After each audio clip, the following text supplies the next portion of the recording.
Le livreur est sur le point de partir. La jeune fille a frappé à la fenêtre. I'm so sorry. Can you help me? My tire. Sorry, I have an appointment. I don't like to be late.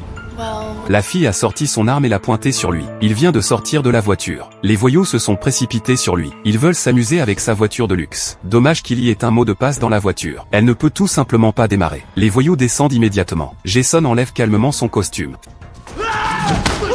Faire face à ces voyous, c'est un jeu d'enfant. Le petit gros agite son couteau. Il le montre avec habileté.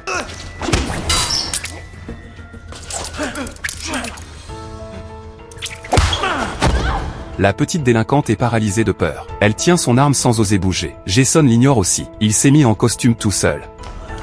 Le temps presse. Jason entre le mot de passe. Il s'en va avec élégance. Sa nouvelle mission est d'emmener ce garçon se faire vacciner. Peu importe ce que c'est, il faut respecter ses principes. Arrivé à l'hôpital, Jason a découvert que les médecins ici ne sont pas très sérieux. Infirmière maquillée, talons hauts avec des bas noirs. Ce qui est encore plus terrifiant. Du sang s'écoule de la porte. Il est immédiatement entré dans la chambre. Empêcher le médecin de donner le vaccin. Un faux médecin veut passer à l'action. Mais il se fait heurter contre le mur par le lit. Jason retire l'échelle et plante violemment. Juste au moment de courir. Le lit d'hôpital bloquait le chemin. Il a donné un coup de pied dans la ventilation et a mis l'enfant à l'intérieur. Puis il a mis les deux à terre. À peine expulsé, il est repéré par l'infirmière, qui tire en rafale avec ses deux armes. Jason soulève la planche et bloque toutes les balles. Il a fait un pas pour se cacher dans la pièce à côté, mais il est sous le feu. Il ne peut pas montrer le bout de son nez. Alors il a ouvert le réservoir d'oxygène et l'a poussé hors de la voiture. Puis il a lancé de l'acide nitrique vers le grand éclairage au plafond. Des étincelles sont tombées, enflammant instantanément la bouteille d'oxygène. L'explosion a projeté la tueuse au sol. Jason a emmené l'enfant se cacher dans l'ascenseur, enfin échappé à ses poursuivants. Cependant le tueur en a profité pour installer une bombe sous la voiture. Jason vient à peine de ramener le garçon à la maison quand il reçoit un appel du cerveau de l'opération. L'autre a dit à Jason qu'ils avaient déjà installé le fusil de sniper visant la tête du garçon. Maintenant il doit ouvrir la portière pour laisser la tueuse monter, puis suivre les instructions. Emmener le garçon à l'endroit désigné. Jason n'a pas d'autre choix que de céder, mettre la marche arrière et foncer. La tueuse lui indique le chemin, mais il n'écoutait pas du tout. Il s'est directement engouffré dans la ruelle, s'échappant instantanément de la police. Il a zigzagué tout le long du chemin, effectuant des dérapages élégants sur la plage. Les voitures de police en poursuite se sont écrasées les unes contre les autres. Jason a engagé le tunnel rotatif. Il a conduit jusqu'au dernier étage. Il était presque à la fin. Il a décidé de traverser le mur.